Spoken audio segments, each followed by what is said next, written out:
le Grand Congo est descendu trop bas, à tel point que tous les indicateurs sont au rouge. De sorte que les conditions de faillite sont réunies. On chercherait un liquidateur. Heureusement que le droit public international, Jean-Pierre, n'a pas prévu les institutions de liquidation des États. On chercherait un liquidateur aujourd'hui. Voilà là où M. Kabila a laissé le pays. Je ne pense pas qu'un tel homme, on ne peut pas parler à lui comme personne. Voilà pourquoi on ne peut pas l'exclure, parce que nous devons nous réconcilier. Il a une part de responsabilité comme ancien président pour que nous ayons la réconciliation, que le Congo démarre. D'accord.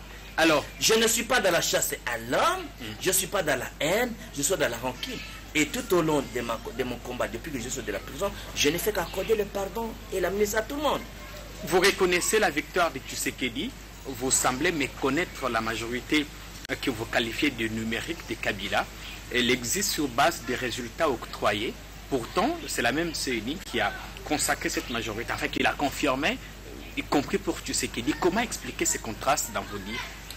Les contrastes, c'est parce qu'en fait, voilà une idée de la réconciliation que je voudrais, une idée du dialogue dont je voudrais. Est-ce qu'on va maintenir la même CENI? Prenons les cas aujourd'hui, les cas de gouverneurs. À Lusambu, il y a un candidat gouverneur qui a été confirmé par le Conseil d'État. Mais c'est Moukoumadi ou Joseph Moukoumadi. Mais la CENI refuse de valider un candidat confirmé par le Conseil d'État, qui est l'organe suprême du pays. Voilà la CENI qui reçoit des instructions des sénateurs à vie, M. Kabila, qui s'oppose à la loi. Kabila gère toujours à sous-main. Comprenez? Dis-moi, quelle est la base légale? Tout simplement parce que M. Mende ne peut pas avoir de concurrents, parce que si un concurrent, M. Mende ne gagnera pas. Est-ce que dans la réconciliation de chercher à travers les négociations, est-ce qu'on va maintenir la même cour constitutionnelle? On doit mettre la même CENI? Nous devons démarrer, mon petit frère, monsieur le journaliste Jean-Pierre. Il faut que c'est notre pays. Ayons d'amour dans notre pays. Commençons sur de nouvelles bases. Donc, privilégions l'attachement à l'intérêt général. Mon problème, ce n'est pas contre l'individu. Mon problème, c'est qu'est-ce que chacun de nous puisse faire pour que le Congo commence. On redémarre en reconnaissant que Tshisekedi a gagné et que Kabila détient sa majorité parlementaire. On ne peut pas te sanctionner dans la présidentielle par mes gestions et que tu gagnes non, ce n'est pas possible. Et dans ces cas, donnons raison à Martin Fayoulou qui continue à réclamer la vérité des urnes. Parce qu'il estime que les élections ne se sont pas déroulées dans les conditions. On ne peut pas contredire seulement le présidentiel et ne pas contredire les députés nationaux. Vous savez combien de députés nationaux on est sur 500 candidats, sur 500 députés, Peter? Tu sais qu'il y a 1700 recours. 1700 recours qui contestent 500 députés. Tu prends le cas de Mova Sakani. Il est proclamé PPD et PPRD. C'est juste ça? C'est juste ça. Il n'a pas été candidat à PPPD, à PPRD. Mova Sakani, qui n'a pas été candidat à PPRD, a été promu député PPRD. C'est juste. Voilà un système. Voilà une élection. Voilà la CENI que tu fais faire confiance. Voilà des exemples que Franck John n'a rien fait. Alors, et par face à cela, à ces incohérences, mon parti a souhaité se désengager au nom de l'intérêt général. En fait, la CENI n'est pas une structure capable d'organiser une élection au pays. Il faut penser à autre chose par rapport à l'actuel CENI. Ah, Nanga lui-même va partir. Alors vous êtes... Non, le problème n'est pas de Nanga doit partir, Jean-Pierre. Moi, ce que je vous dis, aimons le pays, mettons nos petites intelligences ensemble pour qu'on décolle. Nous sommes en retard par rapport à tous les pays avoisinants. C'est pour ça que je vous avais donné la dimension de la crise de légitimité du pouvoir, qui n'est pas le seul élément de la crise pour qu'on décolle.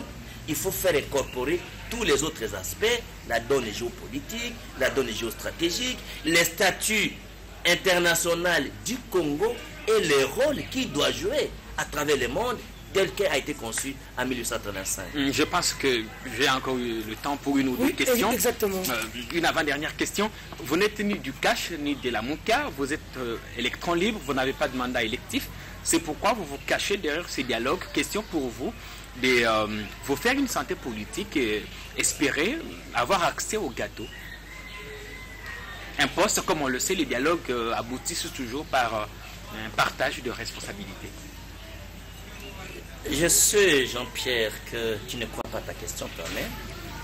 Tu ne crois pas toi-même à ta propre question. Mais parce que j'ai beaucoup de respect aux journalistes. Parce qu'il les pose, il y croit. Il ne croit pas à sa question. Ah, je l'ai pourtant posé.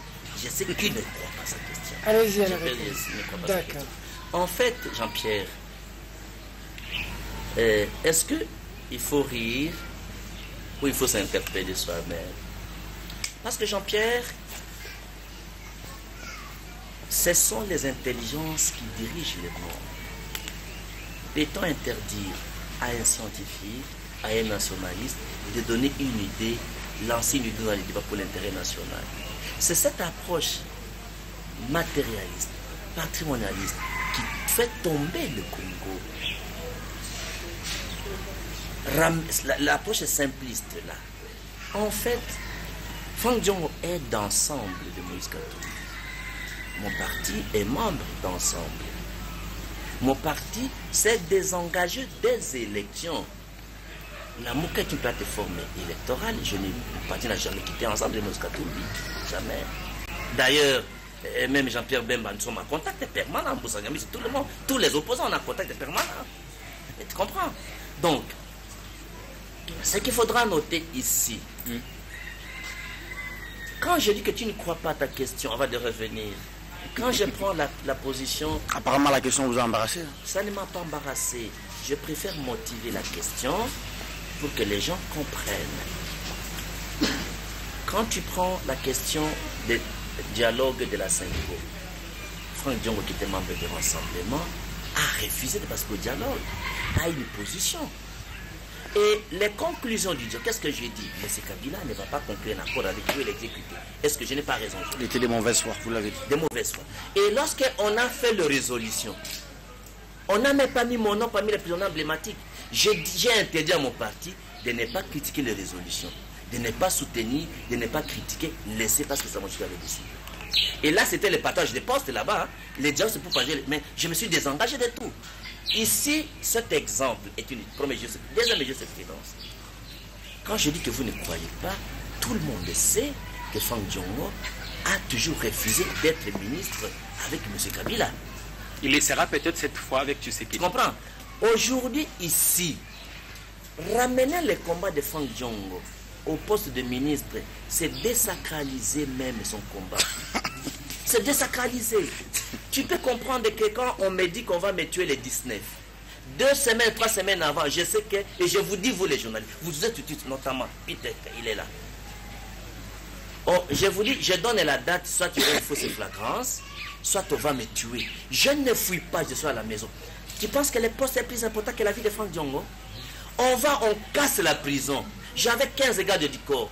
5000 prisonniers vont fuir. Les femmes, toutes les femmes sont parties. Les jeunes sont partis. Franck Diongo refuse de partir. Est-ce que tu penses que protéger ma vie, c'est moindre qu'un ministre? Donc cette approche simpliste de ramener les combats d'un géant qui a sacrifié sa vie pour le pays au poste de ministre, c'est vraiment désacraliser son combat. Il est vrai que chaque parti politique doit prendre le